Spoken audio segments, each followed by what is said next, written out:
أعوذ بالله من الشيطان الرجيم. بسم الله الرحمن الرحيم.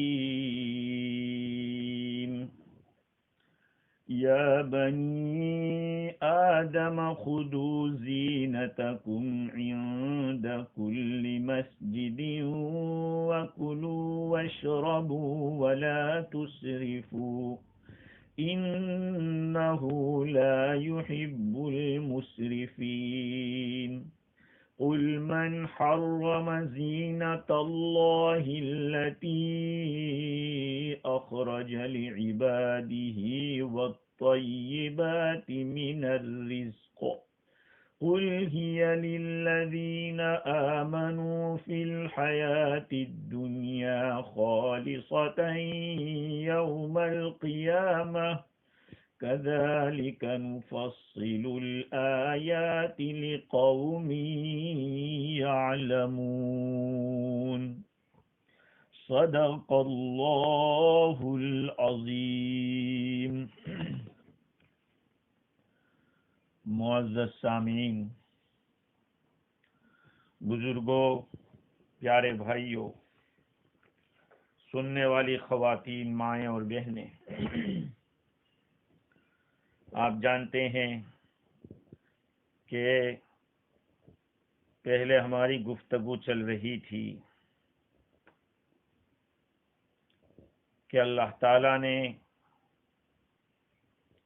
کفار قریش کی یہ بات نقل کی کہ جب وہ لوگ برائی کرتے تھے اور ان سے کہا جاتا تو وہ کہتے تھے کہ اسی پر ہم نے باپ دادا کو کرتے پایا ہے اور ہمیں اللہ نے اس کا حکم دیا ہے. اللہ تعالیٰ نے فرمایا بتا دو ان کو کہ اللہ تعالیٰ برائی کا حکم نہیں دیتا. پھر اللہ تعالیٰ نے فرمایا کہ اللہ تعالیٰ تو انصاف کا حکم دیتا ہے اور اپنے چہروں کو درست رکھو، سیدھا رکھو عبادت کے وقت، اور اللہ تعالیٰ کو اخلاص کے ساتھ پکارو. تو اوپر اعتدال، مودریشن اور انصاف کا حکم تھا. ہر چیز میں مودریشن اور انصاف ہونا چاہیے. ان چیزوں میں ایک لباس بھی ہے، کھانا پینا بھی ہے. اس لیے اللہ تعالیٰ نے ان تینوں چیزوں کو یہاں پر بیان کیا. دوسرا ایک ربط ما قبل سے بقول امام راضی علیہ الرحمہ کی یہ بھی ہو سکتا ہے کہ اوپر نماز میں قبلے کی طرف رخ کرنے کا حکم تھا، نماز قائم کرنے کا حکم تھا،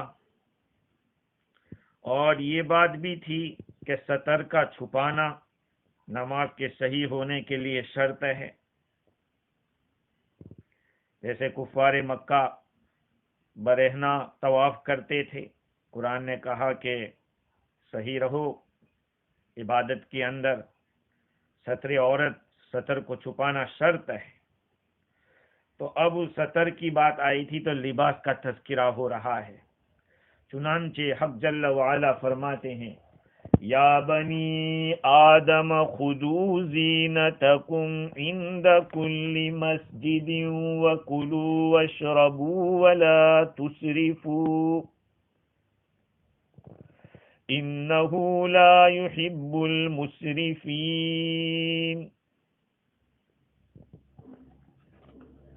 اے آدم کی اولاد، تم مسجد کی ہر حاضری میں اپنی آرائش اختیار کرو اور خوب کھاؤ اور پیو، ولا تسرفوا، اور بیجا خرچ نہ کرو، اسراف نہ کرو، انہ لا يحب المسرفین، بے شک اللہ تعالی حد سے نکلنے والوں کو، اسراف کرنے والوں کو پسند نہیں کرتے. اس آیت کریمہ کے اندر اللہ تعالی نے حکم دیا ہے کہ مسجد کی ہر حاضری کے اندر زینت کو اختیار کرو۔ پہلے ہم اس کا شان نزول سمجھ لیں تو مسئلہ بہت کھل کر آئے گا کہ یہ آیت کن حالات میں نازل ہوئی ہے۔ چنانچہ امام رازی نے علیہ الرحمہ نے لکھا ہے، ابن عباس رضی اللہ تعالی عنہما فرماتے ہیں کہ عرب کے بعض قبائل زمانے جاہلیت میں بیت اللہ کا طواف ننگے کرتے تھے، مرد دن میں کرتے، عورتیں رات کو کرتی۔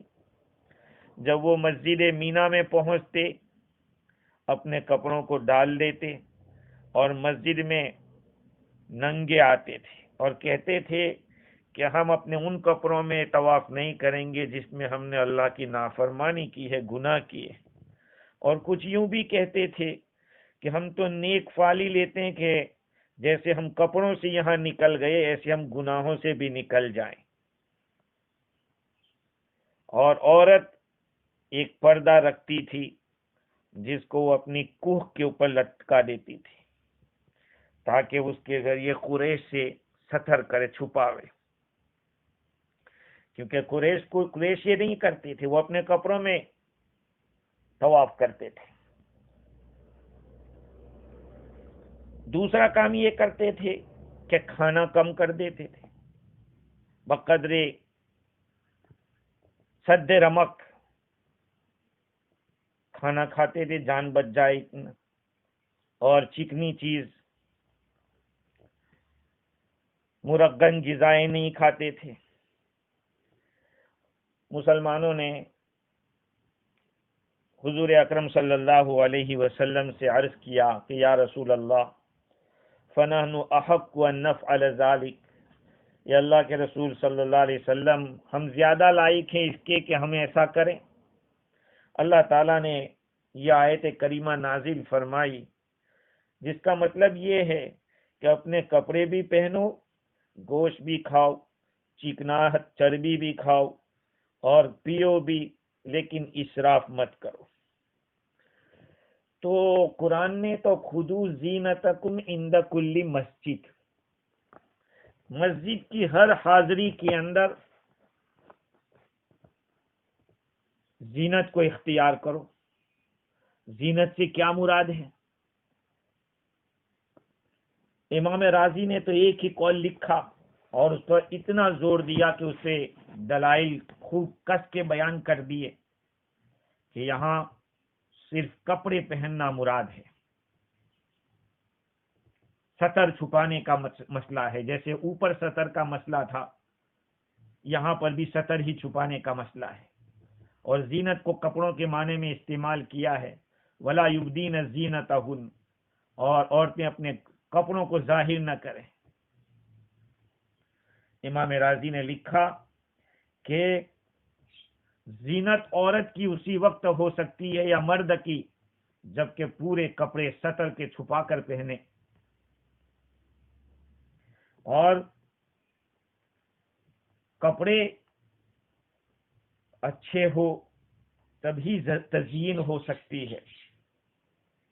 عید کے موقع پر جمعہ کے دن صحیح ڈھنگ سے کپڑے پہنے جاتے ہیں تبھی یہ کہا جاتا ہے کہ بھئی اچھے لگ رہے ہیں، خوبصورت لگ رہے ہیں۔ امام رازی نے ایک دلیل یہ لکھی کہ اوپر لباسیں یواری سوآتکم وریشا کا جو لفظ آیا تھا وہاں بھی ستر چھپانے کا تذکرہ تھا، تو برائی کو جو چھپائے وہ کپڑا، وہ لباس، ستر کو چھپائے وہی لباس ہے، اس کو زینت قرار دیا ہے۔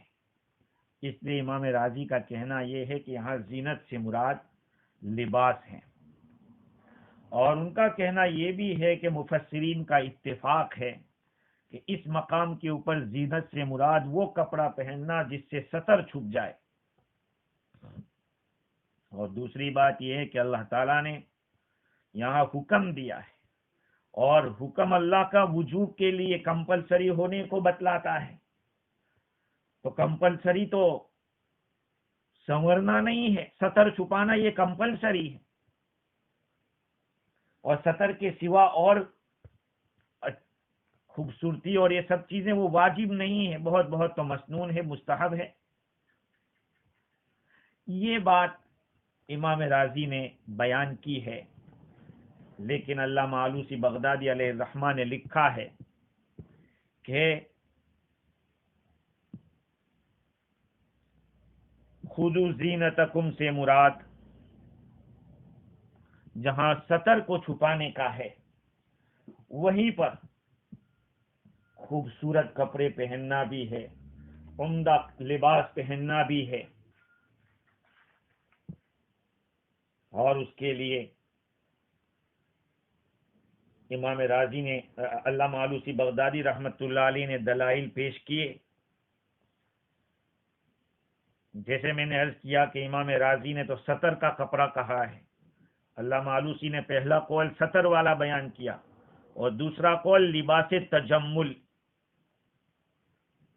تجمل کے معنی جس کے اندر خوبصورتی دکھتی ہو، اور اس قول کو منسوب کیا ہے حضرت باقر کی طرف رضی اللہ عنہ۔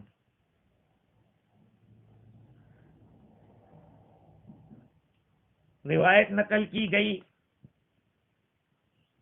حضرت حسن کے رضی اللہ تعالیٰ عنہ کے بارے میں کہ جب وہ نماز کے لیے کھڑے ہوتے تو بڑھیا کپڑے پہن کر ہوتے تھے، تو ان سے کہا گیا کہ اے اللہ کے رسول کے نواسے، تم اچھے کپڑے کیوں پہنتے ہو؟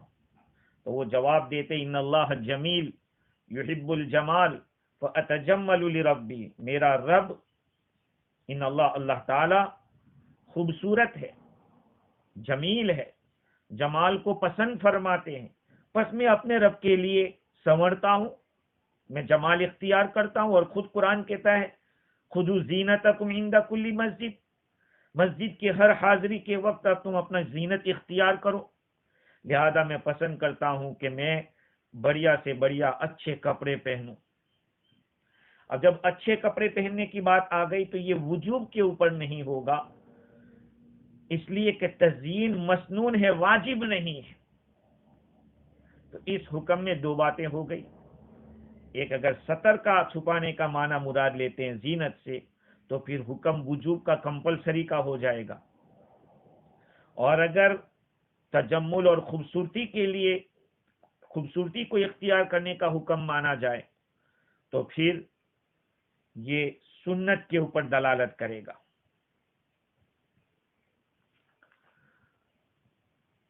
اور بعض حضرات نے خذوا زینتکم سے مراد کنگھی کرنے کو لیا۔ حضرت صادق رضی اللہ تعالیٰ عنہ کی طرف نسبت کیا کہ اس سے مراد کنگھی کرنا ہے، مطلب یہ ہے کہ تمشطوا عند کل صلاۃ، ہر نماز کے وقت کنگھی کر لیا کرو۔ لیکن ایک بات یہ ہوگی کہ کنگھی کے اندر تو صرف ایک ہی جز کے اندر خوبصورتی پیدا کرنا ہوگا، اگر پورا ہی مکمل ہی خوبصورتی کو اختیار کیا جائے تو پورے بدن کی بات ہوگی۔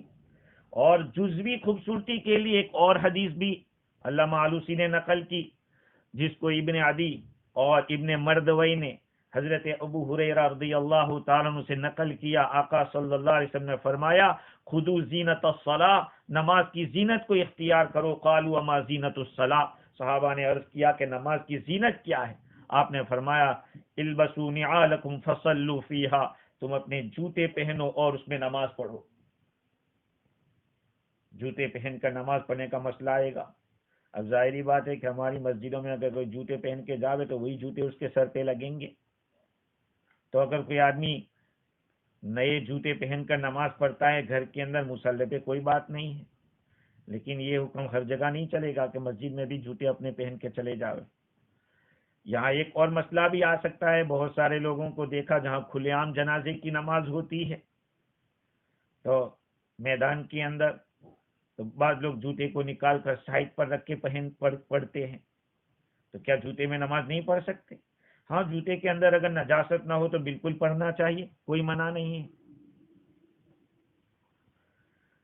خیر، اس آیت کریمہ کے اندر اللہ تعالیٰ نے حکم دیا ہے کہ جب نماز کے لیے کھڑے ہو تو پھر اچھے کپڑے پہن کر اچھے لباس کے ساتھ نماز پڑھو۔ لباس کو زینت سے تعبیر کیا ہے، اشارہ اس طرح ہے کہ نماز میں افضل و اولا یہ ہے کہ صرف ستر، اب دو باتیں ہو گئی، دونوں کو جمع کرنے کی شکل مفتی شفیع صاحب رحمۃ اللہ علیہ نے لکھی ہے، وہ یہ ہے کہ ہم نے ایک تو ستر کا معنی مراد لیا، ستر چھپانے کا، اور دوسرا جمال اور خوبصورتی پیدا کرنے کا۔ تو اب لفظ زینت لا کر اشارہ اس بات کی طرف کیا کہ نماز میں افضل اور اولا یہ ہے کہ جہاں ستر چھپایا جائے اس کے ساتھ ساتھ اپنی وسعت کے مطابق اچھا لباس بھی ہونا چاہیے۔ یہ نہیں کہ اللہ کے سامنے کھڑے ہو رہے ہیں اناپ شناپ اور ایسے میلے کچیلے کپڑے میں کھڑے ہو گئے۔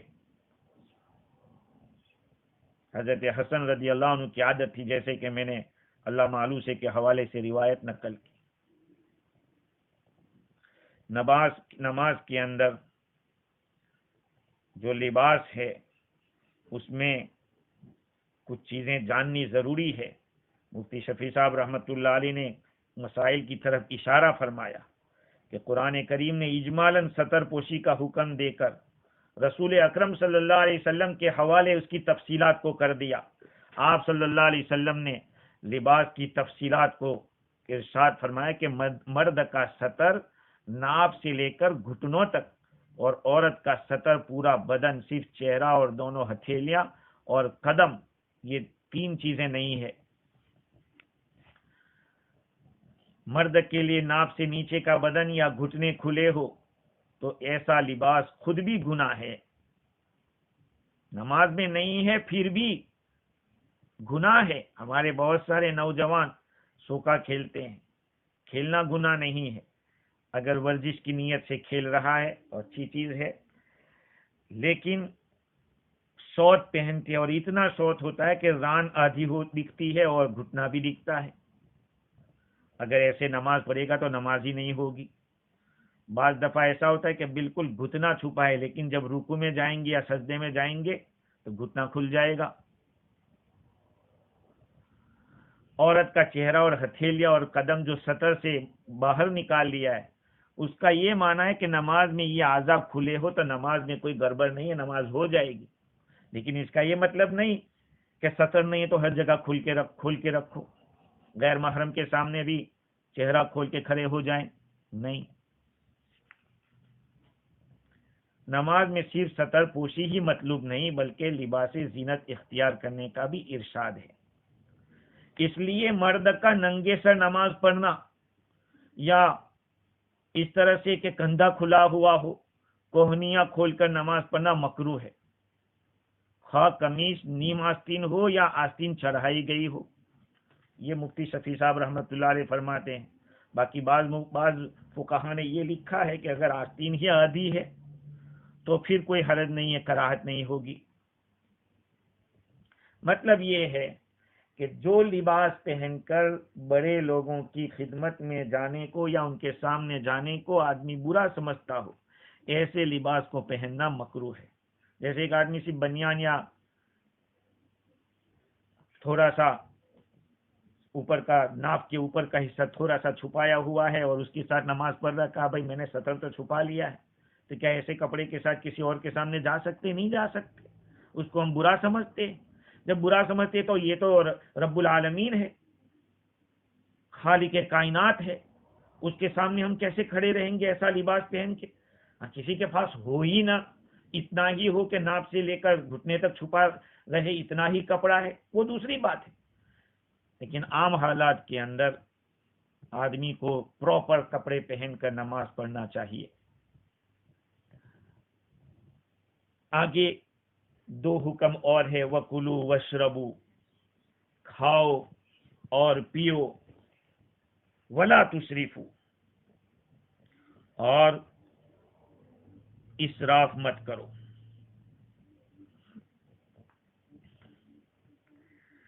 یہاں پہ مطلق رکھا ہے، کھانے پینے کا جو حکم ہے کھاؤ پیو، اس کا کیا مطلب؟ تمام اوقات اور تمام احوال میں کھانا کھا سکتے ہیں، اس کے اندر ہر کھانے کی چیز اور ہر پینے کی چیز حلال ہے، یہ بات معلوم ہو رہی ہے۔ لیکن اب کوئی دلیل ایسی مل رہی ہے کسی چیز کے حرام ہونے کی تو پھر وہ چیز حرام ہوگی، باقی ہر چیز اصلاً تو وہ حلال ہوتی ہے، لیکن خارج سے اس میں، یا یوں کہیے کہ دوسری احادیث میں یا دوسری آیات میں ان چیزوں کی ممانعت معلوم ہو تو پھر اس کو ممنوع قرار دیا جائے گا۔ کھانا پینا یہاں خاص طور پر اس لیے آیا کہ زمانے جاہلیت میں وہ لوگ تھوڑا کھانا کھاتے تھے، یا یہ کہ چربی نہیں کھاتے تھے، اور وہ بھی خاص دنوں کے اندر۔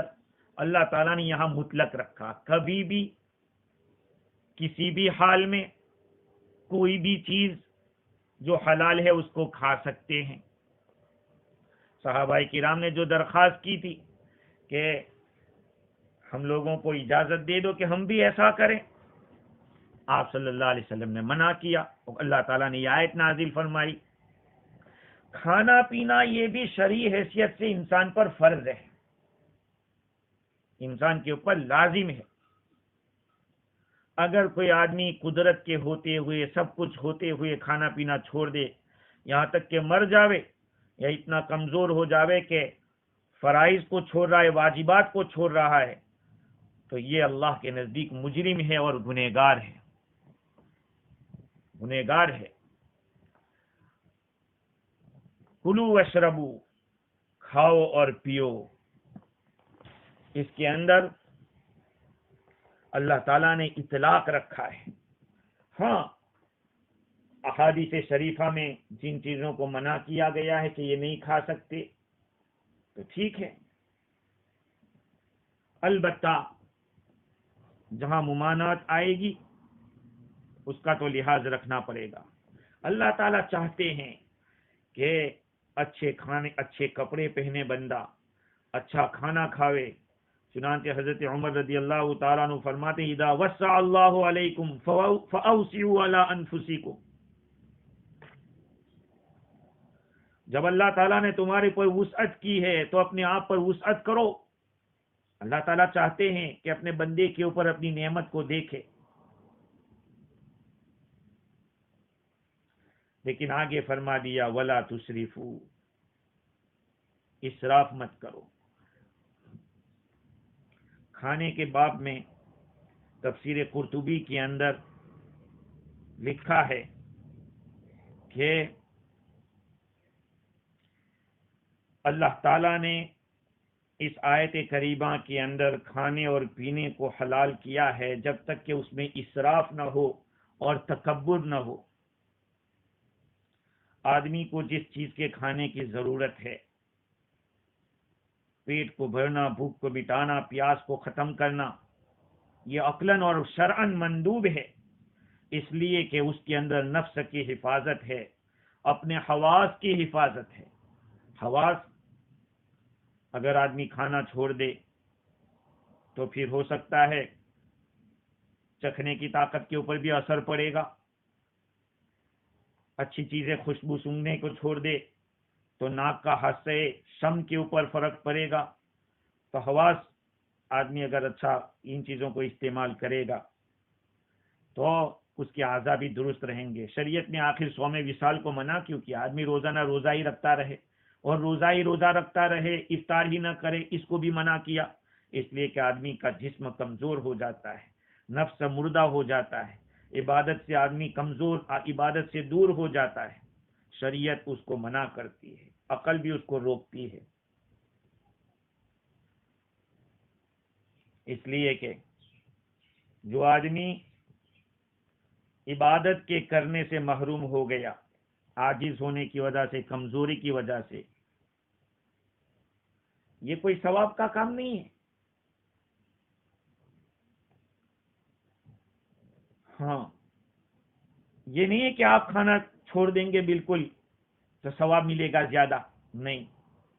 ہاں زیادہ کھانے کے بارے میں علماء کا اختلاف ہے، بعضوں نے تو کہا کہ بہت زیادہ کھانا حرام ہے، بعضوں نے مکروہ کہا ہے۔ بھائی دیکھو، ہمارے مشائخ تو یہ فرماتے ہیں کہ ہر آدمی کے بدن کا، علاقے کا، غذاؤں کا، دانت کا فرق پڑتا ہے۔ بعض جگہوں پہ کم کھاتے ہیں لیکن فائدہ زیادہ ہوتا ہے، ہاں یعنی اس میں طاقت زیادہ ملتی ہے۔ یہ الگ بات ہے کہ آدمی کھانے کی مقدار تھوڑا اعتدال کے ساتھ رکھے تو اس میں فائدہ ہے، جسم تندرست رہتا ہے اور آدمی کا حافظہ کام کرتا ہے، فہم صحیح رہتی ہے، کم سوتا ہے، نفس بھی ہلکا رہتا ہے۔ زیادہ کھاتا ہے آدمی تو پیٹ بھاری رہتا ہے اور اس کے اندر ڈکاریں کھٹی آتی ہے، بہت ساری بیماریاں پیدا ہوتی ہے جس میں علاج کی ضرورت پڑتی ہے۔ تو کم کھانے میں علاج کی ضرورت نہیں پڑتی، اسی لیے بعض حکماء نے کیا کہا، اکبر الدوا تقدیر الغذا، سب سے بڑیا دوا یہ ہے کہ آدمی غذا کا اندازہ لگائے۔ حضور اکرم صلی اللہ علیہ وسلم نے ارشاد فرمایا، ما ملأ آدمی وعاء شرا من بطن، انسان نے پیٹ سے زیادہ برا کسی برتن کو نہیں بھرا۔ بحسب ابن آدم کے بیٹے کو لقیمات یقمن صلبہ، کچھ لقمے کافی ہے جس سے اپنی پشت کو سیدھا کر دے۔ اگر اس کے لیے ضروری ہے کھانا تو فثلث لطعامہ وثلث لشرابہ وثلث لنفسہ، اگر ایک ثلث کھانے کے لیے ہے تو ایک ثلث پانی کے لیے رہے گا، تو ایک ثلث سانس کے لیے رہے گا۔ اسی لیے ہمارے علماء فرماتے ہیں کہ اگر بقراتوی جو حکیم گزرے ہیں وہ اگر اس تقسیم کو جان لیتے تو اس حکمت سے خوش ہو جاتے اور تعجب کرتے۔ وَكُلُوا وَاشْرَبُوا، آگے اللہ تعالیٰ فرماتے ہیں وَلَا تُسْرِفُوا، اور اسراف مت کرو۔ اسراف کس کو کہتے ہیں؟ اسراف کے معنی حد سے زیادہ نکل جانا، حد سے بڑھ جانا، یہ اسراف ہے۔ اور حدیں الگ الگ قسم کی ہوتی ہیں۔ ایک حد تو یہ ہے کہ آدمی حرام کھا رہا ہے، حرام کو کھا رہا ہے، جیسے کہ حلال کو حرام کرنا، یہ بھی ایک اسراف ہے۔ شریعت کے حکم کے خلاف کر کے اللہ تعالیٰ نے جن چیزوں کو حلال کیا تو ان کو حرام کر دیا، جیسے کہ شان نزول سے پتہ چل رہا ہے کہ عرب کے لوگ حج کے زمانے میں ایسی چیزوں سے دور رہتے تھے، کھانے پینے سے، یہ بھی ایک اسراف ہے۔ یا یہ کہ حرام کی طرف تعدی کرنا، کھانا بہت زیادہ کھانا، یہ بھی اسراف ہے۔ حضرت عمر بن خطاب رضی اللہ تعالیٰ عنہ کی روایت ابو نعیم نے نقل کی ہے کہ آپ رضی اللہ عنہ نے فرمایا ایاکم والبطن من الطعام والشراب، اپنے آپ کو پیٹو بننے سے بچاؤ، کھانا پینا کھا کے پیٹو بننا، بہت موٹا پیٹ کرنے سے بچو۔ فإنها مفسدة للجسد، اس لیے کہ وہ باڈی کو بگاڑنے والا ہے بہت کھانا پینا۔ مورثة للسقم، بیماری کا وارث کرتا ہے، بیماری کو لانے والا ہے۔ مکسلۃ عن الصلاۃ، نماز سے سستی پیدا کرتا ہے۔ وعلیکم بالقصد فیہما، کھانے پینے میں اعتدال کے ساتھ اپنے اوپر لازم رکھو۔ فإنہ اصلح للجسد، اس لیے کہ وہ باڈی کے لیے درستگی ہے۔ وابعد من السرف، اور اسراف سے دور ہے۔ وإن اللہ تعالی لیبغض الحبر السمین، اور اللہ تعالی موٹے عالم کو ناپسند کرتا ہے۔ حبر بڑے عالم کو کہتے ہیں، کہا موٹا تازہ۔ وَإِنَّ الرَّجُلَ لَن يَهْلِكَ حَتَّى يُؤْثِرَ شَهْوَتَهُ عَلَى دِينِهِ، حضرت عمر رضی اللہ عنہ فرماتے ہیں کہ آدمی ہرگز ہلاک نہیں ہوگا جب تک کہ وہ اپنی شہوت کو اپنے دین پر ترجیح نہ دے دے، دین کو چھوڑ کر اپنے نفس کے چونچروں کو پورا کرنے اور اپنے ڈیزائر کو پورا کرنے میں دین کو چھوڑ دے، کہا تب تک وہ ہلاک نہیں ہوگا۔ آج ہمارا حال یہی ہے، اپنے ڈیزائر کو پورا کرنے کے لیے شریعت کو سائڈ پہ رکھ دیتے ہیں۔ تو اسراف کی ایک صورت یہ ہے کہ آدمی بہت زیادہ کھاوے، یا یہ کہ حلال کو حرام سمجھ لے، شریعت کو چھوڑ کر کھاوے۔ بعض حضرات نے وہ بھی کہا ہے کہ بحیرہ صائبہ ان جانوروں کو حرام کرتے تھے، جیسے کہ ابو بکر بن اسم کا قول امام رازی نے نقل کیا ہے۔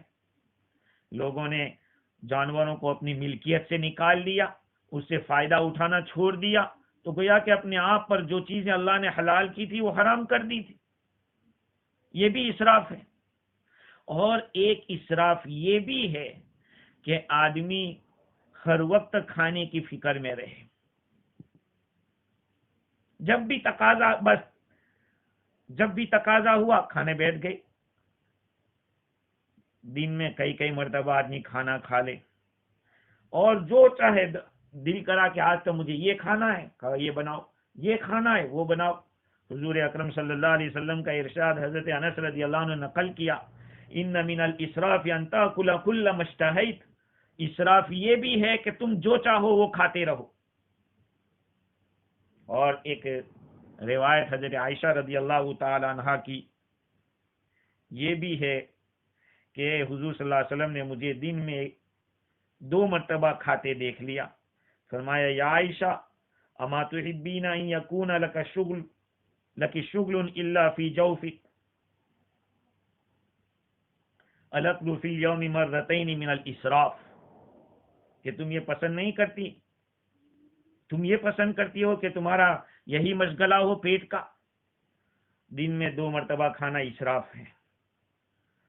اب دیکھیے وہ تو بڑے لوگ تھے، لیکن جیسے کہ علامہ آلوسی نے لکھا کہ یہ تو ایسی چیزوں میں سے ہے کہ لوگوں کے بدلنے سے حکم بدلتا ہے۔ بعض لوگ، امام علامہ آلوسی نے لکھا کہ کھانے کے اندر گلاب کا پانی استعمال کرنا، مشک کا استعمال کرنا، اس کی ضرورت نہیں ہے سوائے شہوت کے، کا یہ بھی اسراف ہے۔ بعض علماء فرماتے ہیں کہ یہ اسراف سب چیزوں میں ہے، لباس میں بھی ہے، کھانے میں بھی، پینے میں، سب چیزوں میں ہے۔ حضرت عبداللہ ابن عباس رضی اللہ عنہ فرماتے ہیں کل ما شئت والبس ما شئت ما اخطأتک الخصلتان صرف و مخیلہ، ارے جو چاہو کھاؤ، جو چاہو پیو، جو چاہو پہنو، پیو کا لفظ نہیں ہے، جو چاہو پہنو، ہاں جب تک کہ 2 باتیں آپ کے پاس نہ آ جائے، ایک اسراف اور ایک تکبر۔ یہ 2 چیزیں ایسی ہے کہ جس کی وجہ سے نقصان ہوتا ہے۔ اب دیکھو اسلام نے کتنا اچھا طریقہ بتایا۔ دین یہ نہیں ہے کہ اچھا کھانا چھوڑ دے، اچھا پہننا چھوڑ دے، اچھی گاڑی میں بیٹھنا چھوڑ دے، یہ دین نہیں ہے۔ ہاں بینک سے پیسہ لے کر اچھی گاڑیاں لینا یہ بے دینی ہے، یہ بے دینی ہے، اس لیے کہ بینک کا کاروبار حرام ہے۔ چوری کا کھانا اچھا کھا رہے ہیں وہ حرام ہے، اس لیے کہ چوری حرام ہے، آیا ہے راستہ غلط راستے سے آیا ہے۔ اللہ تعالیٰ نے آپ کو دیا ہو، اچھے طریقے سے کھائیے، اچھے طریقے سے پیجیے، اور اچھا کپڑا بھی پہنیے، لیکن اس میں اسراف نہ ہو۔ شریعت کے دائرے سے اب پائجامہ ٹخنوں سے نیچے لٹکا ہوا ہے، یہ اسراف ہے، شریعت کے حکم کے خلاف ہے۔ تو اسلام کی تعلیمات میں صرف نماز، روزہ، زکوٰۃ کا حکم نہیں ہے، یہ شریعت تو جیسے ہماری دین کو بیان کر رہا ہے، ایسے ہی ہماری دنیا کو بھی اور ہمارے جسم کی حفاظت کو بھی بیان کر رہا ہے۔ چنانچہ ایک نصرانی طبیب حضرت علی بن حسین بن واقد ان سے ملا، نصرانی طبیب تھا۔ اس واقعے کو صاحب روح البیان نے اس طرح سے بیان کیا ہے کہ ہارون رشید کے پاس ایک بہت ہی ہوشیار طبیب تھا، اس نے علی بن حسین بن واقد سے یہ کہا کہ لیس فی کتابکم من علم الطب شیء، کہ تمہاری کتاب کے اندر یہ طب کے اندر بارے میں کوئی چیز نہیں ہے۔ حالانکہ علم تو 2 ہے، علم الابدان و علم الادیان، ایک باڈی کا علم اور ایک دھرم کا علم. تو علی بن حسین رحمہ اللہ نے فرمایا کہ اللہ تعالیٰ نے اس پورے طب کو، جو آپ کی ڈاکٹری ہے، طبابت ہے، وہ پورا کا پورا قرآن کی ایک آدھی آیت میں بیان کر دیا. اس نے کہا کون سا؟ فرمایا کلو وشربو ولا تسرفو، کھاؤ پیو اور اسراف مت کرو. نصرانی نے کہا کہ یہ تو قرآن ہے، لیکن تمہارے نبی سے تو کوئی چیز منقول نہیں ہے طب کے بارے میں. کہا ہمارے رسول صلی اللہ علیہ وسلم نے طب کے اندر بہت مختصر الفاظ میں بیان کیا. کہا کیا؟ تو آپ کا ارشاد یہ نقل کیا، المعدۃ بیت الداء والحمیۃ رأس کل دواء واعط کل بدن ما عودتہ. یہ جو پیٹ ہے، معدہ ہے، وہ بیماریوں کا گھر ہے، اور پرہیز ہر دوائی کی بنیاد، ہر دوائی کی جڑ ہے. اور اپنے بدن کو وہ چیز دیجیے جس کا آپ نے عادی بنایا ہو. آپ کے بدن کو بچپن سے آپ نے کری کھچڑی اور دال چاول کا عادی بنایا ہے، تو پھر وہی دیتے رہیے، وہ اسی کے اندر خوش رہے گا. ورنہ اس کو ہیوی غذا دے دیں گے تو وہ برداشت نہیں کر پائے گا. دیکھیے یہ تو روایت ہے، اس کے اوپر علامہ آلوسی نے بڑا تفصیلی کلام کیا ہوا آپ کو سنا دیتا ہوں.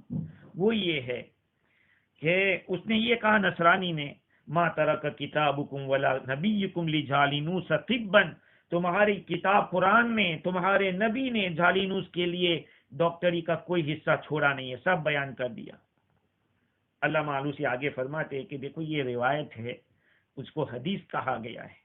حالانکہ یہ حارث بن کلدہ جو عرب کا ایک طبیب تھا، اس کا کلام ہے، اس کو مرفوع حدیث نہیں کہہ سکتے.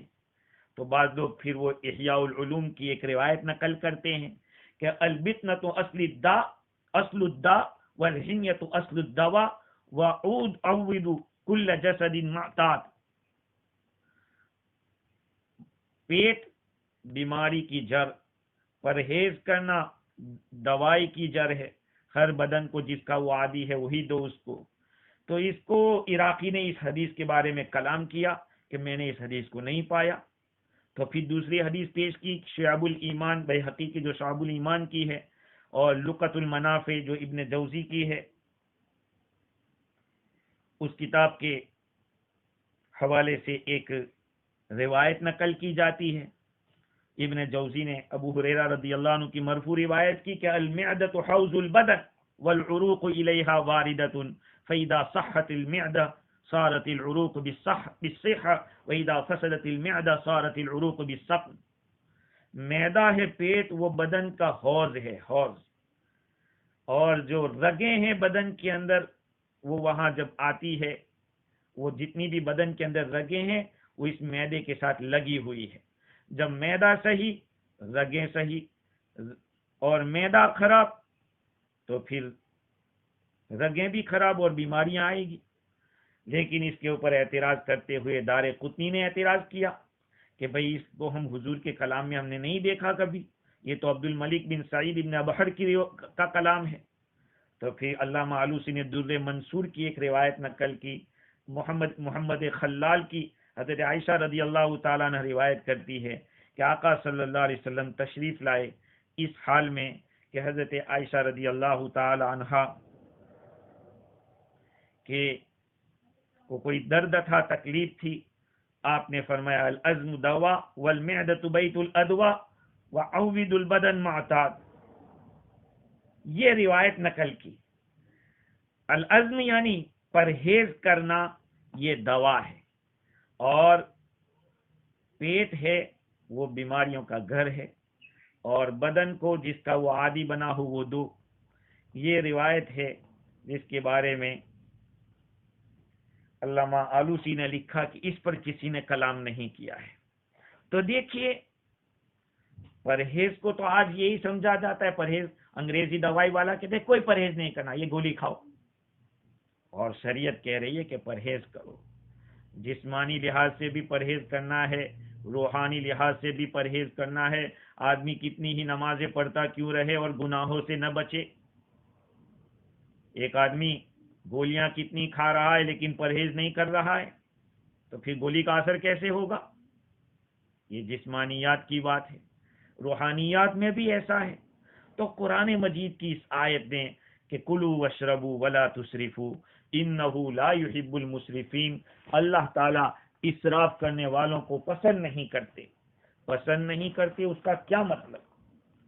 اس کا جواب دیتے ہوئے علامہ امام رازی نے لکھا کہ یہ اللہ تعالیٰ کی طرف سے ایک دھمکی ہے اور بہت بھاری دھمکی ہے، اس لیے کہ جس کسی کو اللہ پسند نہیں کرتا اس کا یہ مطلب کہ اس کو ثواب نہیں ملے گا، اس کو کوئی اچھا بدلہ نہیں ملے گا۔ اور محبت کا معنی یہ ہے بھئی آدمی جس سے محبت کرتا ہے اس کو کچھ نہ کچھ دیتا رہتا ہے، اس کو فائدہ پہنچاتا رہتا ہے۔ بندہ اللہ تعالیٰ بندے سے محبت فرمائیں گے تو اس کو ثواب دیں گے، اور محبت نہیں کریں گے تو پھر ثواب نہیں دیں گے۔ تو آخرت میں ایسا تو ہوگا نہیں کہ ثواب بھی نہ ملے اور سزا بھی نہ ملے، یا تو ثواب ملے گا یا سزا ملے گی، اور اللہ تعالیٰ محبت نہیں کرتے اس کا یہ مطلب کہ سزا دیں گے۔ یہ ہے کہ اللہ تعالیٰ اسراف کرنے والوں کو پسند نہیں کرتے، یعنی اللہ ان کو سزا دیں گے۔ تو کھانے پینے میں اسراف کرنا جائز نہیں ہے۔ اللہ تعالیٰ نے ایک ہی لفظ بتلایا، لا تسرفو، اسراف مت کرو۔ قرآن مجید کے اندر بہت ساری آیتوں میں اسراف کی مذمت آئی ہے۔ ان المبذرین کانوا اخوان الشیاطین، فضول خرچی کرنے والے شیاطین کے بھائی ہیں۔ والذین اذا انفقوا لم یسرفوا ولم یقتروا وکان بین ذلک قواما، اور اللہ رحمان کے بندے وہ ہیں جو جب خرچ کرتے ہیں تو اسراف نہیں کرتے، ولم یقتروا، اور ضرورت سے زیادہ اور کم بھی خرچ نہیں کرتے۔ اسراف میں اندر زیادہ خرچ کرنا، لم یقتروا کے معنی کم نہیں خرچ کرتے، بلکہ وکان بین ذالک قواما، بلکہ درمیان میں رہتے ہیں۔ تو کھانے پینے میں اعتدال ہی نافع ہے، درمیانی چال چلنا۔ یہ دنیا میں بھی دین میں بھی کسی کو بیان کیا گیا ہے، بہت ساری احادیث تفسیر کی کتابوں کے اندر بیان کی ہے، مفتی شفیع صاحب رحمۃ اللہ علیہ نے بھی اس کو بیان کیا۔ اب سوال یہ ہوتا ہے کہ بہت سارے بزرگ ایسے گزرے کہ کھانے پینے میں بہت ہی زیادہ وہ کمی کرتے تھے، تو کیا یہ صحیح ہے؟ روایت میں تو یہ آیا، حضور اکرم صلی اللہ علیہ وسلم کا ارشاد ہے، المؤمن یاکل فی معا واحد، ایمان والا تو ایک آنٹ میں کھاتا ہے، اور کافر یاکل فی سبعۃ امعاء، اور کافر 7 آنٹ میں کھاتا ہے۔ اب سوال یہ ہے کہ بہت سارے مسلمان بھی بہت کھاتے ہیں، بہت کافر ایسے بھی ہوتے ہیں جو کم کھاتے ہیں، بلکہ ایسا بھی ہوتا ہے کہ کافر مسلمان ہو جاتا ہے پھر بھی اس کا کھانا کم نہیں ہوتا، اور کم بھی نہیں ہوتا، بڑھتا بھی نہیں۔ تو بعض حضرات نے کہا ہے کہ ایک خاص آدمی کی طرف اشارہ تھا، جیسے کہ مفسر قرطبی نے لکھا کہ آپ صلی اللہ علیہ وسلم کی یہاں ایک کافر مہمان بنا، کہا جاتا ہے کہ ان کا نام جہجہ غفاری ہے، بعضوں نے سمامہ بن اسال کہا، بعضوں نے نزلہ بن عمرو غفاری کہا، اور بعضوں نے بصرہ بن ابی بصرہ غفاری۔ تو جب ان کے سامنے کھانا پیش کیا گیا تو 7 بکریوں کا جو دودھ تھا وہ سب اکیلا پی گیا۔ جب صبح ہوئی وہ اسلام میں داخل ہو گئے، پھر ایک ہی بکری کا دودھ پیا انہوں نے، وہ بھی پورا نہیں کر پائے۔ آپ صلی اللہ علیہ وسلم نے اس وقت فرمایا، المؤمن یاکل فی معا واحد والکافر یاکل فی سبعۃ امعاء۔ اور بعض حضرات یہ فرماتے ہیں کہ اس کی وجہ یہ ہے کہ دل جب توحید کے نور سے منور ہو جاتا ہے تو پھر کھانے کی طرف وہ دیکھتا ہے، کس نیت سے؟ بندہ کھاتا ہے اس نیت سے کہ اس سے جو طاقت ملے گی میں اللہ کی طاعت پر خرچ کروں گا، تو اس میں سے بقدر حاجت لے گا۔ اور جب کافر کھاتا ہے وہ کفر کی نظر سے دیکھتا ہے تو اس کا کھانا جانور کی طرح ہوتا ہے، یہاں تک کہ وہ جانور اس کو جیسے جانور چلتا چلا جاتا ہے اور گوبر پھینکتا چلا جاتا ہے، کہا یہ بھی اسی طرح سے کرتے جاتا ہے۔ اللہ تعالیٰ نے نعمتیں دی ہے تو اس کی قدر کرنی چاہیے، استعمال کرنا چاہیے۔ اللہ تعالیٰ نے اس آیت کریمہ کی، بلکہ حضور اکرم صلی اللہ علیہ وسلم کا جو ارشاد میں نے نقل کیا کہ 7 آنت میں کھاتا ہے کافر اور ایمان والا 1 آنت میں کھاتا ہے، بعض حضرات نے اس کے کچھ اور بھی مطالب بیان کیے ہیں کہ یہ 7 آنتیں حقیقت میں 7 آنتیں ہیں یا کنایا ہے، اشارہ ہے۔ تو بعض حضرات نے کہا کہ حقیقت ہے، اور طب والے جانتے ہیں کہ 7 آنت کا نام کیا ہے۔ بعضوں نے کہا کہ وہ 7 آنتیں نہیں ہے، بلکہ اس کے اشارہ یہ ہے کہ کھانے کے اسباب، کبھی حاجت کے لیے کھاتا ہے، آدمی حاجت کے لیے کھاتا ہے، کبھی خبر کے لیے کھاتا ہے، خبر کا مطلب یہ کہ کچھ سن رکھا ہے کہ یہ کھانا بہت اچھا ہے، اور کبھی خوشبو کی وجہ سے بہت اچھی خوشبو آ گئی تو اس کے لیے کھاتا ہے، کبھی کھانا اچھا دیکھ لیا۔ بعض لوگ ایسے ہوتے ہیں کہ کھانا کھا چکے ہیں لیکن پھر کچھ اچھا کھانا آ گیا تو رک نہیں پاتے، تو کبھی دیکھ کر، کبھی چھو کر، کبھی چکھ کر، اور کبھی مفت کا ہو تو غنیمت سمجھ کے، یہ ہے 7 آنتوں سے کھانے کا مطلب۔ اور مومن جو ہوتا ہے وہ ہلکا پھلکا 1 آنت کے اندر کھا لیتا ہے۔ خیر، زندگی کے اندر اللہ تعالیٰ نے نعمتیں دی ہے تو اس کو استعمال کرنا چاہیے اور ناقدری نہیں کرنی چاہیے، کیونکہ اللہ تعالیٰ یہ چاہتے ہیں کہ بندوں کے اندر اپنی نعمتوں کا اثر دیکھیں۔ حضرت لقمان علیہ السلام نے اپنے بیٹے سے فرمایا کہ یا بنی لا تاکل سبعا فوق سبع، پیٹ بھر جانے کے بعد پھر مت کھاؤ۔ ایک دفعہ پیٹ بھر کے، اسی لیے کہا جاتا ہے کہ بھئی پیٹ بھر کے کھاؤ، جی بھر کے مت کھاؤ۔ پیٹ بھر کے کھائیں گے کوئی بات نہیں ہوگی، لیکن جی بھر کے کھانا یہ نقصان دے گا۔ لقمان علیہ السلام نے فرمایا کہ بیٹے لا تاکل سبعا فوق سبع، پیٹ بھرنے کے اوپر مت کھاؤ، فإنک ان تنبذہ للکلب خیر من ان تاکلہ، اگر تو اس کو کتے کو ڈال دے گا تو تیرے کھانے سے بہتر ہوگا، کیونکہ جانور کے پیٹ میں بھی اگر کچھ جاتا ہے تو اس کا ثواب ملتا ہے۔ ہم نے یہ سوچ رکھا ہے کہ صرف کبوتر کو ڈالو اسی کا ثواب ملے گا، بکری کو ڈالو اسی کا ثواب نہیں۔ فی کل کبد ذی رطب اجر، او کما قال صلی اللہ علیہ وسلم، ہر تر و تازہ جان کے اندر، تر و تازہ کلیجے کے اندر اجر رکھا ہے اللہ تعالیٰ نے۔ حضرت سمورہ بن جندب رضی اللہ تعالیٰ عنہ کے بارے میں ہے، انہوں نے اپنے بیٹے کے جو بیمار تھا پوچھا کہ بھئی کیا ہوا اس کو، تو کہا گیا کہ بشم البارحہ، یعنی اس کو بدہضمی ہو گئی۔ کہا بشم، کہا بدہضمی، کہاں؟ کہا خدا کی قسم اگر یہ مر جاتا تو میں اس کی نماز نہیں پڑھتا، اس کی نماز نہیں پڑھتا، چونکہ کھانے کی مقدار سے اتنا زیادہ کھا لیا کہ آدمی بیمار ہو گیا۔ خیر، اللہ تعالی ہم لوگوں کو اعتدال اپنی زندگی کے اندر لانے کی توفیق عطا فرماوے۔ ہاں، یہی اصل چیز ہے۔ کم ایسے صوفیاء کرام تو یہ بات بتلاتے ہیں کہ قلت کلام، قلت منام، قلت اختلاط مع الانام، قلت طعام کم کھانا، قلت کلام کم بولنا، قلت منام کم سونا، اور قلت اختلاط مع الانام اور لوگوں سے کم ملنا جلنا۔ کھانے کے اندر اعتدال ہی صحیح ہے، پینے میں بھی اعتدال صحیح ہے۔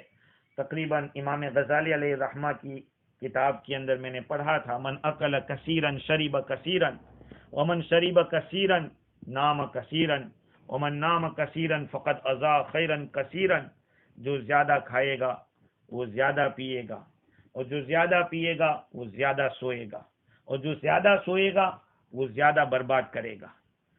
یہ ہے، اس لیے اسراف کے اندر ساری چیزیں آ جاتی ہے۔ ایک تو بغیر اشتہا کے کھانا، یا نا وقت کھانا، بہت زیادہ کم کھانا، یہ سب چیزیں اسراف کے اندر ہے، جو دل میں پسند ہو وہی کھانا۔ اللہ تعالی ہم لوگوں کو دین کی صحیح سمجھ عطا فرماوے۔ انہ لا یحب المسرفین، اللہ تعالی اسراف کرنے والوں کو، بیجا خرچ کرنے والوں کو پسند نہیں کرتے۔